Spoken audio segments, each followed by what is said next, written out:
We're about to do a lead-in, and Derrick just dropped the lime on the floor. And Jen's gonna toss it to... Oh! Interception! Oh, that's right! Anyway, stay tuned for the Saint Valentine. Welcome to Combat Cocktails. I'm your host, Derrick Schommer. That Ian Andrews right there. And our producer... Barry Gajewski. Boom. We're going to be making for you a cocktail. I like the pronunciation key. That's I good. know, I do that. I do that to myself. We're making the Saint Valentine. The Saint Valentine cocktail, you know that? That's Got a good idea. ounce and a half of rum. We're using Plantation 3-star, which is a great white rum. We love this. Yep. Half ounce of Starboard port. Starboard. Half ounce of Grand Marnier. We're using half ounce of lime juice. If you've been watching all week like you should be, and if you're a new subscriber, you can always go back because videos are always there. You can see that we have used Starboard. I was going to say Starboard, that's not a thing. Starboard port this week in a cocktail. Yeah, it would be. I can't remember the cocktail name, but it's there. It's a thing. This cocktail was first showcased in David Wondrich's column for Esquire.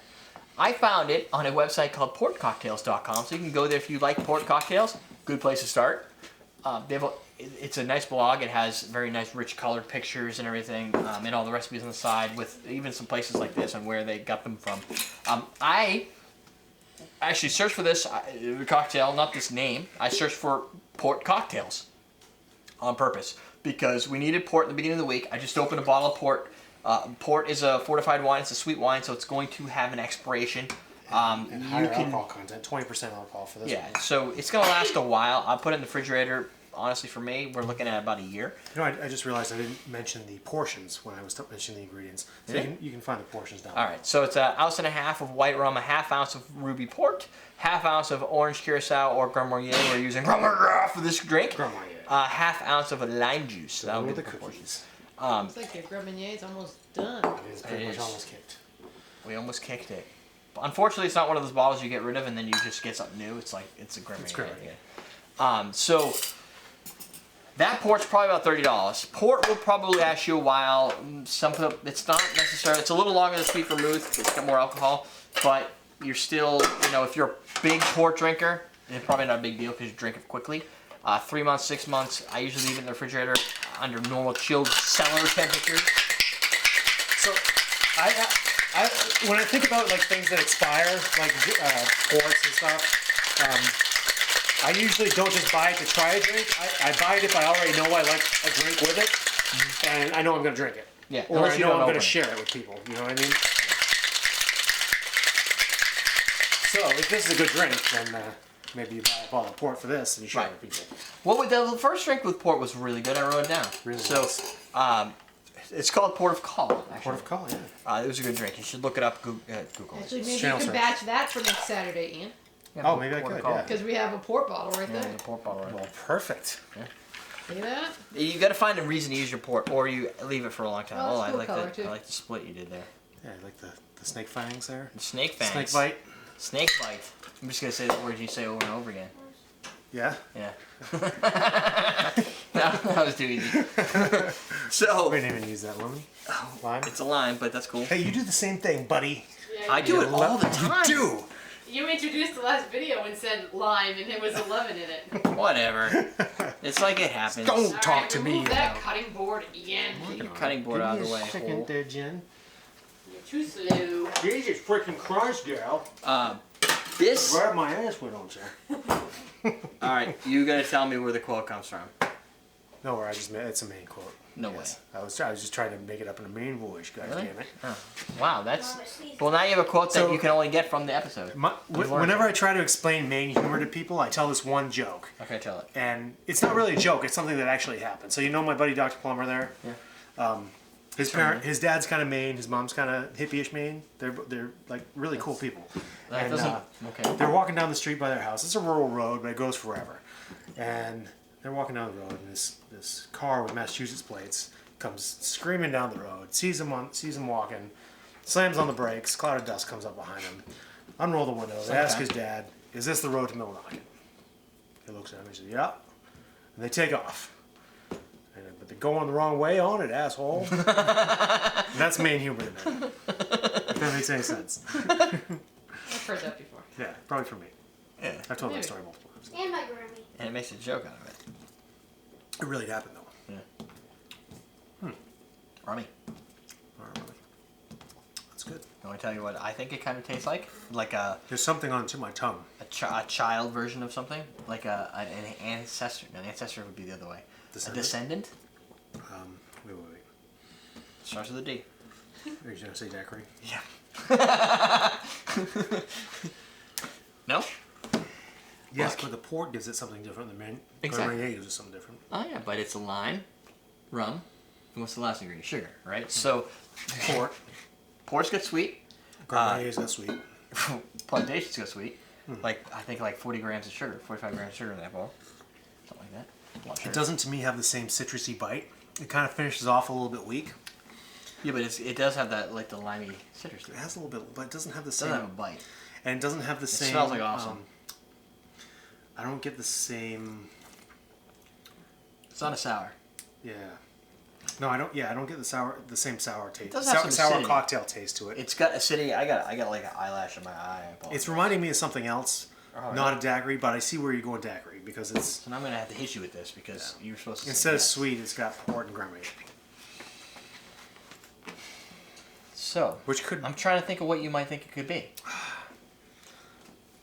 I don't know. We've done I'm getting 2,000 fuzzier and drinks. fuzzier as we go on here, so it's getting harder to think. 2,000 drinks on this channel. It's gonna take me a while to come up with it. Although the first 1,000 probably aren't very classic. No, they There's were. a just bitter don't know. finish from the lime juice that's not daiquiri-ish to me. You know what I would enjoy in this drink, although David Wondrich would have added it if it was needed. I trust the David Wondrich cocktail, right? I'm not saying I he's don't a like the cocktail drink. I'm history. just saying it David doesn't- Wondrich, he's the guy that's so boring to listen to, right? Yes. Sorry, David, but you need my level of energy. If you could take Is he very his dry? knowledge- And, yeah. because I didn't go to that he- seminar. yeah. Every time. But he's an icon in the industry. He's good as a color guy. Oh, he's knowledgeable. Yeah, but- yeah, exactly. Yeah. But as a color guy, you put Jeff Beach together. Jeff Beach, the guy from Plantation. Plantation. This is perfect because David Gabriel. Wondrich and the guy from yeah, Plantation. Gabriel. And Peter Can Gabriel. you want to say Menard? Gabrielle. Just go with Gabrielle. Yeah, So Gabriel, yeah. if you take, he's got the energy and the enthusiasm, the passion. and he's just really cool. Wondrich has this deep level of knowledge. Barry has these quirky little jokes and anecdotes he throws in. Like they all have, and then Martin Kate has the experience and like the real life exposure. Having them all on a panel is funny to watch. Right. You can we have a couple. If you look for Martin Kate or you look for Plantation, we have a couple segments from last year's Tales of the Cocktail. Let me know if you like those. I can do those this year. David Wondrich is just when you're in a conference with just him, he will put you to sleep. Gabriel, I forget because what it But he was. knows. Pierre Ferrand is the brand. Yeah. I Gab- forget what Damn it. Alexander. Alexander Gabriel. Yeah, we did it backwards. It's Oh, we did it Alexandre Gabriel, right? Yes. Is that how you say it? I forget what the class was that had Wondrich. There was that was a history But- class. It was one that I wasn't in. Yeah, it's Yeah, it was there when was you a were in it. history It of the wasn't- Sazerac or the history of the Havre Wallbanger Sazerac, and there was another. Oh yeah. But he understands. Tip, We got tip, some tip. tippies. Nice. It's kind of like shot, Tip it, shot, tip it, shots. tip it, Ross. Tip it, Tip it, tip it. Ross. Oh, I didn't know where. Oh Jesus. Right. Anyway. Anyway, so I forgot to start my timer, so I don't know how long this is gonna go. Sorry. What I'm basically trying to say is David needs my presentation style with his knowledge. He is no. He'll be a fucking rock We're star. up for about 9 minutes. How do you know that? Oh, Or maybe the presentation style of that guy who does the. What's the guy? He does videos and stuff. He has a weird name. Sky John? Gary Vaynerchuk? Question of the day. Question of the day. You had one, right, Jen? What do you think about lowering the drinking age? What do you think about lowering the drinking To age? 18. This is United States only question because everybody Yeah. else is already smart enough.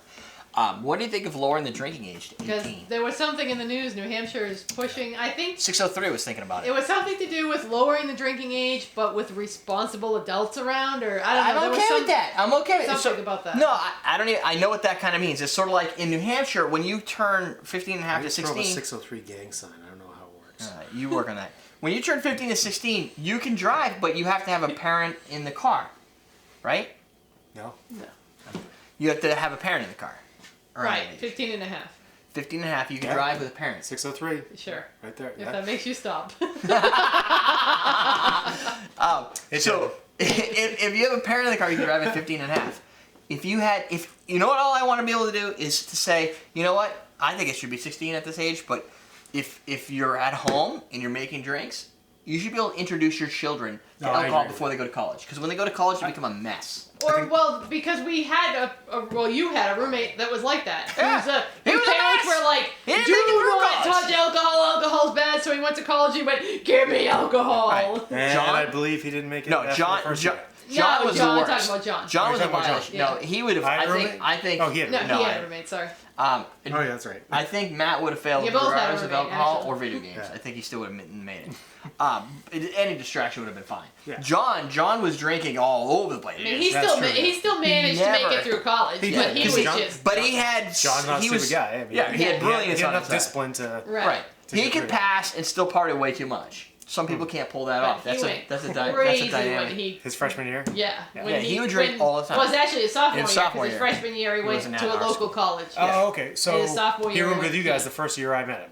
Yes. Yeah. Well, we Okay. happen to When just you know were him in from house high next. school. Okay. But that type of action and activity could be tempered if you would have had them drinking earlier, responsibly, even in front of supervision. Like if we have a party and we have some drinks, our kids are obviously young, but at a 16-year-old level, I mean, even 12, 13, 14 with like a little sip of here and there. It seems like it's irresponsible not to teach responsibility. You're basically saying, exactly. you can't touch this stuff. And the minute you leave the house, when you're 21 and you go to school, Yeah, they're curious. remote, They want it. Yeah. do whatever you want. That's tough. So, well, I guess that makes a lot of sense because if they're at home, it makes sense. I was gonna say like, no matter what the age is, at some point there's a limit where they can and can't drink, and when they can't drink, they want to drink because they can't. So, do they start doing that younger now? You know what I mean? No, because I mean, I don't know. I don't depends think on the so, kid, depends on the people. because- Well, and as like the chat room said, rules are made for people that are law abiding. So Yeah. I mean, Yeah. you could easily, I'll do if you're whatever I under want. 18, pay somebody to buy you alcohol. Right. There's no shortage of people that Plus, will buy you I alcohol. can I give just get my plenty kids. of booze when I was 16. Yeah, exactly. And I can give my kids alcohol Just at kidding, any mom and time. dad. Yeah. Right? Like I can feed my kids alcohol at any time until I'm caught. Right? So the rules are whatever you want to make of them, but I think the rules also dictate kind of social acceptance. And a younger age, I think the difference between what you're saying is, will they start younger? No. And I have younger kids, right? And at this age, let's say that you said, okay, well, at 14, you're allowed to have as much sex as you want like a prostitute. They're not yet old enough at their age to really even care or make a difference. Right. The same That's thing when you with have to alcohol. introduce things when they can't care. Right. They, at When this level, it's common, you know. it's- You have it's- to make it common. Yeah. they're not at the level So where they care. prostitutes should be legal for 14-year-olds. Is what I'm saying. Oh, that one. But I think I wouldn't go that far. as you hit like Jen, 13, same argument. We're on the same side here. Once you Stop backing up. once you hit 13 or 14 and you start to get, alcohol, I'm gonna get drunk, blah blah blah. I think that's where Yeah. it becomes you need to make this aware. By 16, you should be on this. And they should understand what it is, what it does, why it does it, how you can avoid having it do the bad things it does. Well, they have sex ed in high school. Why not have alcohol ed? Exactly. That's true. I never thought There of you that. go. They can both ruin your life. That's right. Brilliance. Although, if you drink a lot of alcohol, it doesn't necessarily mean you impregnate your girlfriend. But if you it drink a lot of could. alcohol, the can't just- chances are higher. There's a correlation there, but There you is a can correlation. destroy your health. You can stunt your growth. You can do all sorts of things that impact your development as a child. Yeah. So, Yeah. I say to drink coffee when you're 5. So now you have tons of content for writing comments because I want more comments. It gets slow comments are in this great. time. I of love year. comments. I love going on there. Like Yeah. usually every day or two, I'll go on. I'll look, You're not giving look Ian through- enough to work on. Yeah. Like if it's addressed right to me, I'll respond. Right. If it's like just a general comment and I feel like I have something to say, I'll respond. Right. And there just hasn't been enough of that. So we need to get Ian more stuff to talk. If you I'll leave a look at it. comment, Ian's probably going to see it. If it's good, he might even comment. And if you plus Ian Andrews me or plus Jet Geek me, That on still works, right? Google, yeah, I get the notification. I wasn't so sure that's if I know Google Plus isn't integrated completely, so I wasn't sure. So you got your question of the day. Now you want to go to patreon.com/CMC so you can be a producer of the show. Plus, it helps the show because we don't really make a lot of money. $7,000 a year Same on thing the at show. everydaydrinkers.com/donate. Not good. That's a good place to go as well. Either of those two works. You'll Or both get recognized. You can be crazy like David Warhay. And if just you're in the donate. chat room, if you're in the live chat room, you can actually tip, which is crazy. Crazy. We learned about that like a month or two ago, right? Yeah, when Alan Alan from the. Was his name Steve? No. his name- Steve. Alan explained it to a lot of people in the chat room because he worked at Google, and he's like, "This is what you want to do." Yeah, which is awesome. And It's he's really also cool. bumped his donation twice on Patreon. So if you are donating $1, you can always go back later and update your donations to a higher number. So people will move and fluctuate depending on their own economical situation. If you've got hard up for money, you lower it. If you've got a little extra cash, you push it up. Either way, when you get to about $50, here's the secret. I'm going to be making this year, I'm going to be making custom cocktails for the people who donate on Patreon. So if you're a Patreon subscriber and you're at that $50 mark, I've already sent out a lot of broadcasts saying, hey, what's your favorite liquor? What's your favorite flavors? To get an idea of what people would like, and then we'll build custom cocktails. That's awesome. That sounds fun. That's the other thing, is it could be cool to make a new cocktail. If I'm going to invent cocktails, I do it every now and then, I might as well invent it in the inspiration of somebody who's actually giving us money. Right, and in the vein of CMC, which is fun. Right. Also, Go I to noticed awesomedrinks.com and get these awesome Nick and Nora glasses. those are very popular actually They're in the very last cool. couple months. And if you get them before February 5th, 2016, you can use the coupon code CMC16, save 15% off your order. That's right. The other thing I'm thinking of doing is we're going to be doing a new cocktail series soon. But what I thought of doing is after I was done editing and getting kind of the rough estimate of like what the video would look like, is pushing a few of them to the Patreon subscribers. Oh, there Because you I go. could do that and lock it down Get so some only feedback. subscribers can see it. Like Get that. feedback, they get to see it early. Yep. I think it's a pretty cool idea. Yeah. Pre-release. Pre-release. Those Patreon people. So there you go. You got ways of getting the content. That's it, my friends. So much content. We're done. So much content. We're teaching you how to drink. Today we're going to be doing the aviation deconstruction. So 4 ways. Whoa. 3 different Gotta love a gins. 4-way. Yeah. Well, you love a 3-way. A 4-way as long as there's no more balls. Yeah. 4-way is good if there's no sword fights. Right. But for the 4th one,